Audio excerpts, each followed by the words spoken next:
when I go into a poll, after people hear what I'm saying, I do really well if people think I'm running. Now, one thing is nobody thinks I'm running. Right.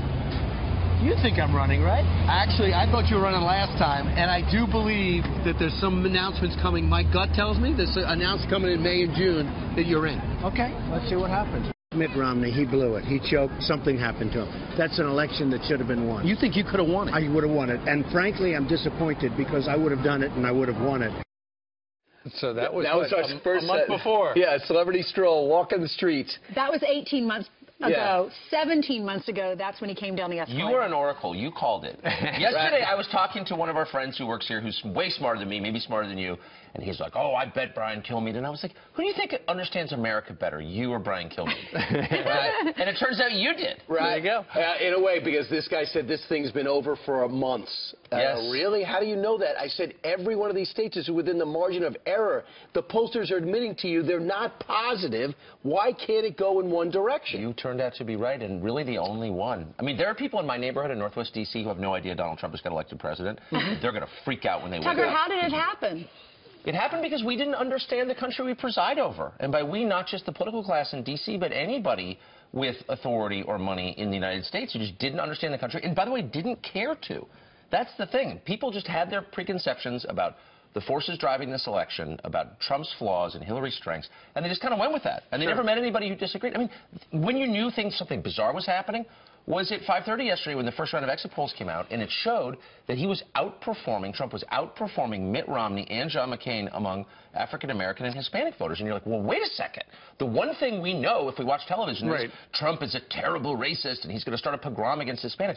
Well, he's actually doing better than Mitt Romney did among Hispanic voters, so maybe we're missing this. But the first round of exit polls ultimately proved to be wrong. And this is much like what happened over in... But that part was right. That aspect of it was ultimately it looked like she was actually going to win early on, and that's what all the networks were feeling. By 11 o'clock last night, they were probably going to call it. But it's kind of like our Brexit moment. The polls were wrong. Yes. There were a couple of polls that got it right. Investors Business Daily was right. Rasmussen was right. The USC poll was right. LA Times. But the big polls were wrong. The Washington Post, NBC, Wall Street Journal, all wrong. But the contempt that the people analyzing this election had for anybody with an alternative point of view. I mean, it was like you were denying evolution or something, seriously, because their preconceptions were so strong they couldn't break out of them. But just like Brexit was not about Nigel Farage, as impressive as he is, this is not entirely about Donald Trump. This is a reaction against the people in charge. And look, if you're not in the elite media, if you're not on Wall Street, if you're not in the political class, look at the people who run the country. They sneer at you. They have contempt for you. There's nothing about you that they like. And you resent that after a while. This is a democracy. Like, the average person can vote, we just learned last night. Well, I'm going to add to that. Celebrities. Yeah. Well, every celebrity, whether they're performing with Hillary Clinton, they're going tweeting or campaigning for her, many of which foolishly said they're going to leave the country if he, in fact, wins. Celebrities, instead of being, you might like their album, but you kind of resent the fact that they're in your face telling you what to do. And that's what America did. They went back and said, you're a good actor, you can sing well, I like your music, but I'm not going to take your political advice. Yeah. I mean, there were a lot of people who were like, you know what, Lena Dunham's for this? I'm not. I'm actually not for this. They're all leaving the country, too, Tucker. Well, there's some upside to this. Let me just say, no, look, here's the point. We might finally lose share. This is a massive react. But I do think this is something that the Trump voters should think about. Every power center in American life is arrayed against Trump. It's there needs to be some kind of reconciliation to some extent, because there's nobody with a hand on the lever of power who was for this. And I'll be really interested to see the reaction this morning. It's not just the Democratic Party. It's not just Hillary. I don't know what you mean. What do you mean there's no one on the lever of power? I mean that everybody at the top levels of American business, in finance, in the arts, in academia, I just can't overstate it. They're horrified by this. Does it remind you of what happened with Ronald Reagan? I was too young, really, when he was around, but I had to do some research for a speech I gave. And I remember reading about him working for GE before he said he was going to run for president. He would go into the Rust States and he would stand on a box and talk to all these union workers, and they all thought, who's this Hollywood elite coming here? There's no and then he stood on the box and he was wearing jeans and a cowboy hat, and they all fell in love with him because he was just a man of the people. I was at the last Reagan rally, actually, that cycle. It was at Del Mar Racetrack in 1980.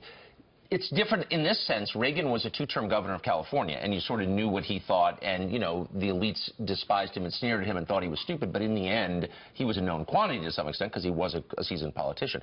Donald Trump is the only person in American history not to, you know, lead an army or serve in office before getting elected, and so it does put him in a separate category, and the fear of the unknown is part of this. I mean, part of it is just snobbery and stupidity, and I think that 95% of political analysts should quit and go sell insurance. I think most pollsters should, you know, be in the aluminum siding business, but I do think at the core of it, there is a legitimate worry about, well, what does come next? And I think Trump can fix that. Tucker, if the control room could put up the map that shows the counties in America that went for Trump. Right.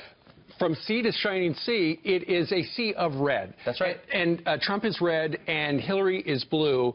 There's just, it's like a heat map. It represents the anger all across the United States with Washington. Jessica Tarlov said, and crazy the way things red. are going. She said, it is crazy red. Pretty much a total inversion of what that map would have looked like 50 years ago. I mean, the Democratic Party was historically the party of the cities and the farms, right? And now, of course, it's the party of really the suburbs and the coasts.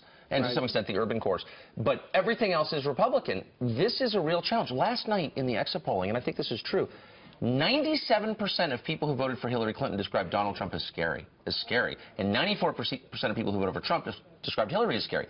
So there really is a real divide here. One of my neighbors just called me last night and said, I'm selling my house. Well, this what? is... I'm down. Because of this? Right. I think Northwest D.C. is going to... Look, Northwest D.C. is about the business of government. It's about lobbying, of course.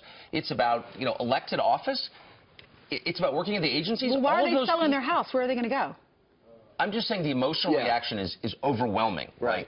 They know that Trump is a threat to them. Right. To their monopoly on power, and they're really upset. A lot of people moving out because you're getting your own show in Washington. Let's be honest, Tucker. But the other thing I think is important, there's so much time to analyze. This is what you're going to hear throughout the day. If it wasn't for WikiLeaks, and if it wasn't for Comey, she wins. The other thing that could happen, which is going to be fascinating, since Donald Trump owes so few people so little, he will be free to do whatever the heck he wants to get done. And who knows, his first call might be the people he likes who are on the Democratic side. Or people that work with him on the Republican side. And you might get this thing happening where things get actually done because he's not really dug into party politics. I think that's a really, really wise point. And to your first point, look, I hate to beat up on people who just lost, and I'm not going to beat up on Hillary. I'm just going to make the obvious point that this is a populist year. We knew that going in. And they nominated an elitist candidate. Doesn't mean she's an evil candidate, but she's certainly not a populist. And they did it because the elites in their party rigged the system. That's what parties exist to do, to rig systems. And they succeeded. The Republicans tried to rig the Republican system, nominating process, and they failed. And Donald Trump became the nominee. They didn't try to rig it. I think they left it really level, and that forced 17 people to think they actually thought that Jim Bush raised $125 million before it even started as a way of saying to everyone else, you'd be insane to jump in. But Reince didn't give him that money. No, that's true. Reince is going to be joining us 50 minutes from right now. By the way, in the last 1 minute's worth of soundbiting, we just received word that Hillary Clinton currently is leading with the popular vote. As you can see, she is slightly ahead. It's pretty much 47.6 to 47.6. But obviously, in the Electoral College, she is at 218. He is at 274. Ultimately, if she wins the popular vote, you know, many on the left are going to say, look, she actually won. Well, but, Just take a look at that. Everything is the opposite of what you expected. You expected Hillary to win. You expected Trump to contest the outcome and say it's not legitimate. But actually, it's very likely, certainly possible. She didn't go out last night and address her supporters. Is that bad? She didn't. Well, it's sad because clearly she couldn't face it, right? But it's also bad because you need, symbolically, it's a ritual, and you need to go through closure. I lost. Look at me. I lost. The country needs that, and I hope she will do that. I couldn't help but think about her staff, though, because you don't ever want anyone to lose their job. What are they all going to do now? Is it easy for them all to get another job in Washington? You know, that's a great question. I mean, again, the business of Washington is influencing the tax code primarily, but basically influencing the working of government for the benefit of people, and we get rich doing it. And will that continue to the degree it has? Probably not. Lobbyists are weeping this morning. I'm not joking. But by the way, Ainsley, keep in mind, as President Obama told us 8 years ago, elections have consequences. So there you go. Have to look at the rest This of one it. has big consequences. The consequence for you being on this couch is you have wound up, as Brian mentioned earlier, with a brand new show. It's going to start Monday night. It's called Tucker Carlson Tonight. What will we talk about? Yeah, It's like, we'll be in D.C. I'll be the only person left in the city. Yeah, because you've always been at a loss for words, right? All right. Tucker, thank you very much. Congratulations, Tucker. Thank you, as always, Ainsley. Love you. You can tell he was up late. He's prying open the coffee right now. We're still on TV. Sorry, excuse me. It's also pretty clear that he likes Ainsley better than both of us. I do. Like America does. Unbelievable. Make yourself at home, Tucker. All right.